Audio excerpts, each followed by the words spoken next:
kino kankisse mu dduwa nsaba Mukama Katonda ow'ekitiibwa omukwano gwe tulina ne Hajjati Ndisaba ono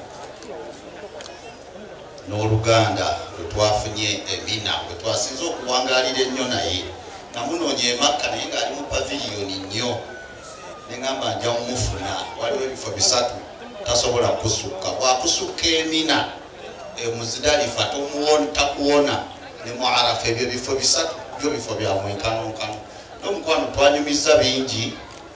Nsaba Mukama Katonda bw'oba oyina ekirowoozo ky'obukulembeze obw'okwesimbawo. Minister Mukono is very, very radical. Navuganya wano mu Mukono municipality nasooka kuvuganya Goma badde kansala okumala emyaka 10 mu Nantabulirwa ward erina industries nembeera speaker e Goma nembeera acting chairperson e Goma nezija nembeera secretary wa NRM mu district yonna eyo gyenvudde nevuganyanga MP wa Mukono municipality bwe navuganya saawangula naye alhamdulillah naye abaami bano ababiri ebbanga lyonna bulijjo twekuba enkokola mu by'obufuzi ng'ono Nsensebuse yakwata akazindalo ka Honorable Nambooze bakireke ng'ono Abubakar Kayiwa ye driver wa Honorable Nambooze bakireke naye ono alhamdulillah right hand wa mukwano gwange ennyo eyanvuganga ate mu kalulu kakati ne mugamba Hadija kola omulimu eyo nga nange nkole omulimu eno nga n'omusaalo gwe gukola omulimu Masha Allah olwaleero ndinabo era njagala mukube ekifaananyi kya kalenda ya 2026 mukube ekifaananyi kya kalenda ya 2026 nga ndina Abubakar Kayiwa nga ndina Nsensebuse bwe ndibako ekifo kyenjagala insha Allah oba oli awo balijjukirira ku kifaananyi ne bansaasira ne banneegatta ekyomukisa omulungi bonna balamu nsaba mbawo akaziiraalo nsooka n'Abubakar Kayiwa asooke abatolere ku salaamu ajjukire bwe twasisinkana Emina ajjukire mu Arafa ajjukire Muzidalifa ne bye tuyiseemu nga tuli bahujaji ba mwaka gwe gumu Allah amukwatirwe ekisa. Bismillah wassalatu wassalamu ala rasulillahi salawatullahi alayhi. Assalamu alaikum wa rahmatullahi wa barakatuh. Assalamu wa rahmatullahi wa barakatuh. Mukyala wange ono Hajjati Ndisaba baluganda nnyo oluganda olw'omunda ne mukyala wange gwembeera naye eka biseera ebyakalulu twayawula entamu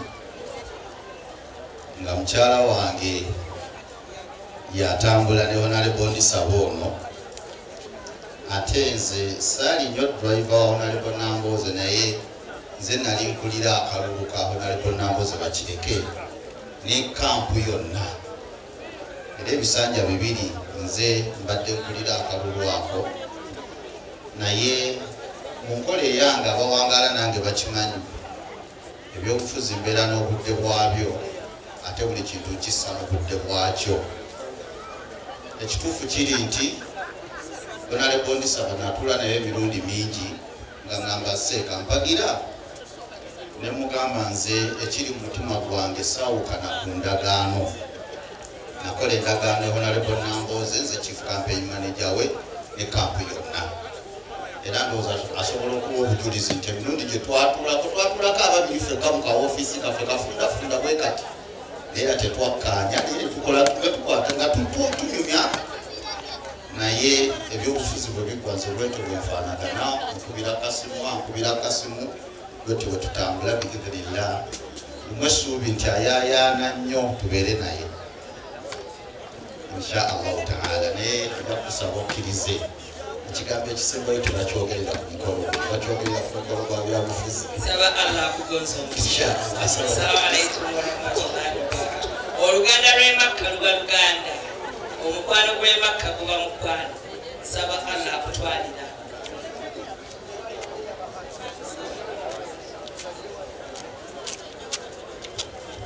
Assalamu alaikum warahmatullahi wabarakatuh.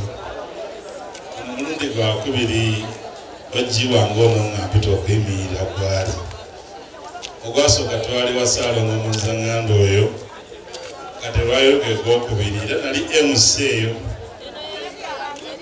Njagala okwebaza olw'okutuuka ku buwanguzi bw'olwaleero. Ekyokubiri, twatandika ebyobufuzi nga tuli bavubuka bato ne tubikola bulungi. Ndowooza ensonga lwaki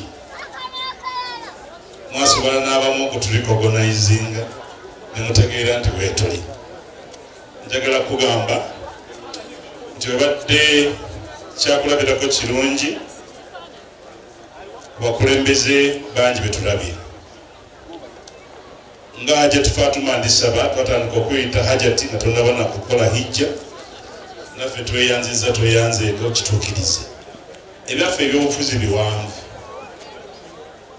lulinga si byangu banali activist nnyo oli kakongoliro naye bw'ogenda okula otandika obalansi nga n'otegeera era n'oyawula. Nyimiridde wano nze Bogere Nsensebuse nze nanyini kampu gye bayita Bogere Ceremonial Services. Ntegeka mikolo era ndi MC ku mikolo mingi naye ate nga ndi munnabyabufuzi nange atanyikira mu ttooke. Ndaba kifaananyi kinene gy'oli okuva leero n'ebigenda okuddirira. Hijja eyinza okuba nga nayo y'emu ku bigwanukudde era nsaba baminisita abali awo ekifaananyi kye tutandise omulabe mu kinene. Nze wange gye mpitira bantegeeza nti Hajati ono teyabayisa bubi mu biseera bya COVID, yabafaako bulungi naye bannamukono y'omu ku RDC gwe beenyumiriza mu biseera ebya COVID. Sikulinaako mbeera yonna kuba oli oji wange ne oligamba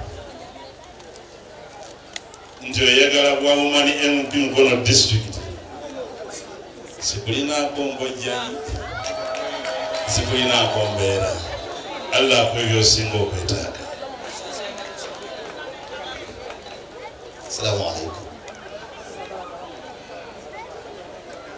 Kino kankisse mu dduwa saba Mukama Katonda ow'ekitiibwa omukwano gwe tulina ne Hajati Ndisaba ono n'oluganda lwe twafunye emina bwe twasinze okuwangaalira ennyo naye namunoonya e Macca naye ng'ali mu paviliyoni nnyo ne ngamba nja mumufuna. Waliwo ebifo bisatu tasobola kusukka. Bwakusukka emina Muzidalifa takuwona ne mu Arafa. Ebyo bifo bisatu byo bifo bya mwenkanonkano. N'omukwano twanyumiza bingi. Nsaba Mukama Katonda bw'oba oyina ekirowoozo ky'obukulembeze obw'okwesimbawo obutali buno bwe bwakupoitinga nti tukuwadde kino omutima gujja kubawumalye mupi. Ogenda kulaba ku kye bayita Sheikh Abubakar mu butongole naye kya munisipalite wano mundekeemuko kya munisipalite mundekeemuko naye kyobwawumalye mupi nkusuubiza tujja kukwatagana inshallah. Bwe tunaaba tutuuse mu byobufuzi tunaabyogera.